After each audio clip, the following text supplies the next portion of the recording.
real way to weaken Hamas is to show that people who accept Israel's right to exist and pursue their grievances non-violently, as people in villages like Bilin and Nabi Saleh have been doing for a decade now, that they get results. And tragically, this Israeli government has not done that. Ben, do you want to take a crack at that? Sure. I mean, the nonsensical idea that Hamas is firing rockets because somehow they're mad about imprisonments in the West Bank, or that they would stop firing rockets if Israel were to release the prisoners that it holds is nonsensical and idiotic. In fact, Israel has just done multiple prisoner releases with regard to terrorists vis-a-vis Israeli soldiers, and that has not seemed to quell anything with regard to Hamas. When Israel pulled out of the Gaza Strip in 2005, that launched the election of Hamas and then further violence. The idea that if Israel makes more and more concessions, that will somehow not embolden Hamas as opposed to creating a movement against Hamas, that has not been proved by history in any way, shape, or form. Peter always finds a way to ensure that Israeli policy is somehow responsible for rockets falling on Israeli cities when it's really Hamas doing the firing. I'm actually talking about Palestinians who protest non-violently in conjunction with Israelis. I mean, the irony to me is that actually Ben and Hamas have an enormous amount. Hamas doesn't believe that Jews should be allowed to live in the state of Israel. Ben has said that Palestinians don't have the right to live in Israel, West Bank, or Gaza because he's called for physically expelling all of them. So, in fact, the true moral and ideological partners, Ben, are you and Hamas. Ben, go ahead. That is absolute nonsense, Peter. You didn't write that my position on Israel was made clear in the 2013 column, and to call me equivalent with people who are murdering Jews is insanity. It's beyond insulting. And if there's anybody who's emboldening Hamas to kill more children, it is you, because it is your policies which have emboldened Hamas. They know that people like you are going to get on American television and talk about how the Palestinians are meek victims, and whenever they fire rockets, it can be justified by Israeli policy. Hamas celebrates every moment you're on television. And is there any value to saying that there is some inherent bias, this sort of fear of difference, of something that seems other, and that it's valuable to sort of look at that and try to call attention to it so we can stop it?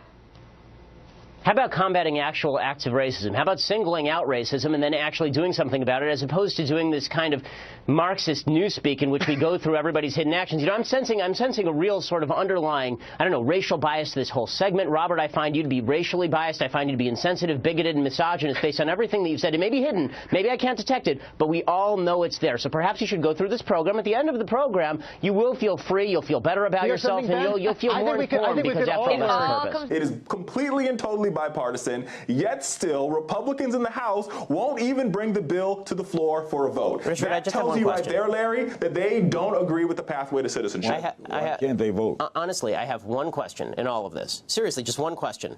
Why not just secure the border and then put a pathway to citizenship in? Why can't those happen at the same time? Why don't you answer my question instead of asking me back why? I just explained to you why they can't. Here's why they can't happen at the same time. As you secure the border remains somewhat open. People cross the border because they feel that if they get in before the deadline, if they get in before the border is secure, then they are somehow included in the pathway to citizenship. Of course I've read the bill. And not only have I read the bill, I've been watching what's happening on the border with tens of thousands of children crossing the border in anticipation of amnesty. Wait, because we have what do you think is happening? There's no law right now. But in the Senate no bill, law right we now. talk about You're right. There's no law against crossing the border illegally.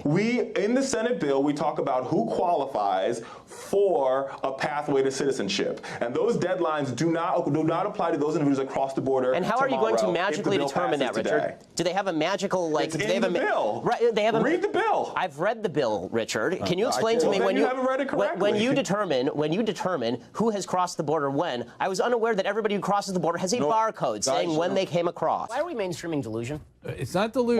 Why would you call it delusion? Because Bruce Caitlyn Jenner, I'll call him Caitlyn Jenner. No, because it's that's her. You're not being polite to the pronouns. Because disrespectful. Okay, forget about the disrespect. Facts don't care about your feelings. It turns out that every chromosome, every cell in Caitlyn Jenner's body is male with the exception of some of his sperm cells. It turns out that his brain structure is male. It turns out that he still has all of his male appendages. How he feels on the inside is irrelevant to the question of his biological sex. I don't agree with that. I'm not on that train. I'm not on that train. She wants to be called she. I'm going to call her she. I just have a problem with the message and the messenger. So well, I'm going to do two things. I want to reiterate what Zoe said, which is the bifurcation of the courage to come forward after a lifetime as a male and a certain kind of a male versus did she deserve this award?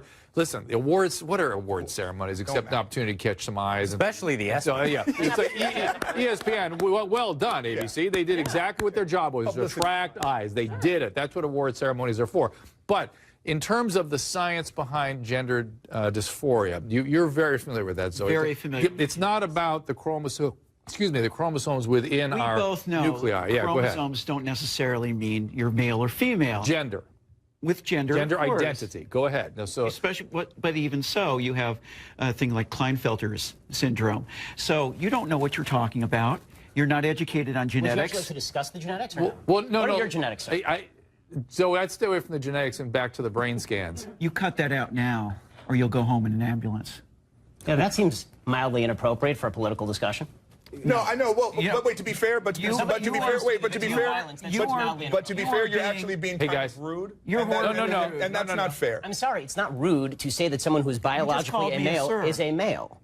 Someone who's biologically male. Why am I off the rails, Mr. Shapiro? You know, honestly, Pierce, you've kind of been a bully on this issue because what you do, and I've seen it repeatedly on your show. I watch your show, and I've seen it repeatedly. What you tend to do is you tend to demonize people who differ from you politically by standing on the graves of the children of Sandy Hook, saying they don't seem to care enough about the dead kids. If they cared more about the dead kids, they would agree with you on policy. I think we can have a rational political conversation about balancing rights and risks and rewards of all of these different policies, but I don't think that what we need to do is demonize people on the other side as being unfeeling about what happened in Sandy Hook. How dare you accuse me of standing on the graves of the children that died there? How dare you? I've seen you do it repeatedly, Pierce.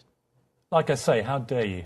Well, I mean, you can keep saying that, but you've done it repeatedly. What you do, and I've seen you do it on the program, is you keep saying to folks that if they disagree with you politically, then somehow this is a violation of what happened in Sandy Hook. And you have yet, I'd really like to hear your policy prescriptions for what we should do about guns. Because you say that you respect the Second Amendment, and, you know, I brought this here for you so that you can read it. It's the Constitution.